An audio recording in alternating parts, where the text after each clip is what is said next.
একটা মজার ঘটনা শুনেন। গতকাল আমি যাকে মেহেদি পড়াচ্ছিলাম সে খুব বেশি হলে 8 কিংবা 9-এ পড়ে। যাই হোক, এরকমই হবে। আছে না খালা বা বড় বোন বা আপু, যাই বলেন, তারা কোথাও ঘুরতে গেলে কিন্তু অবশ্যই আমাদেরকে বলে, আমরা যারা ছোট থাকি তাদেরকে কিন্তু অবশ্যই বলে যে তোমরা কি যাবে ঘুরতে আমাদের সাথে? এই যে নাতনি বুড়ি চলে যাই বা চলে যাওয়ার মতো একটা আগ্রহ জাগে। তখন তো আর খেয়াল থাকে না যে সন্ধ্যাবেলা হলে পড়তে বসতে হবে। এটা তো মায়েদের কমন একটা, মানে যাই হোক কথা আর কি।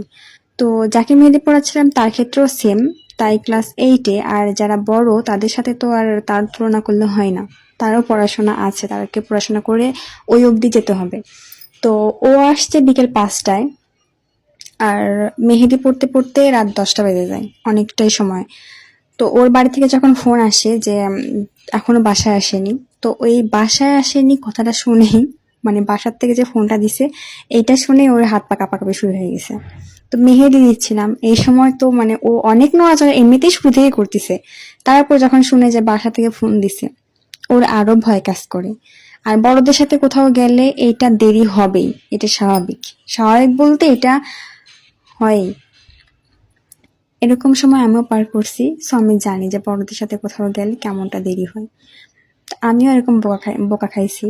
আপনারা কারা বোকা খাইছেন অবশ্যই কিন্তু কমেন্ট করে জানাবেন। এরকম সময় পার করেননি বড় আপুরা বা যারা এখন স্টাবলিশ, তারা কিন্তু অবশ্যই জানে এই বোকা খাওয়াটা কেমন। সেম তার ক্ষেত্রেও এরকমই হয়েছে। তো ও যখন শুনে যে ওর বাড়িতে ফোন দিছে তখনই তো ওর হাত পা একদম প্রচুর কাঁপতেছিল। আর একসময় তো কান্নাই করে দিয়েছিল যে না জানি মানে আজকে বাড়িতে যায় কেমন হয়, কি বা হয় না জানি, আমি কেমনটা মানে মায়েরটা খায় নাকি, মানে এরকম হচ্ছিল। তো বারবার খালি হাত নড়াচ্ছিল আর আমি বারবার বলতেছিলাম হাত ঠিক করে রাখো, ঠিক করে রাখো, আমি মেহেদি যেতে খুব তাড়াতাড়ি শেষ করে দিই। ওর মানে কথা শুনে আমার নিজেরও একটু ভয় ভয় কাজ করতেছিল, কারণ অনেকটা সময় পার হয়ে গেছে, যার জন্যে খারাপ লাগছিল। আর আমিও খুব দ্রুত কাজ করার চেষ্টা করছিলাম, খুব তাড়াতাড়ি শেষ করলে ও খুব তাড়াতাড়ি যেতে পারবে।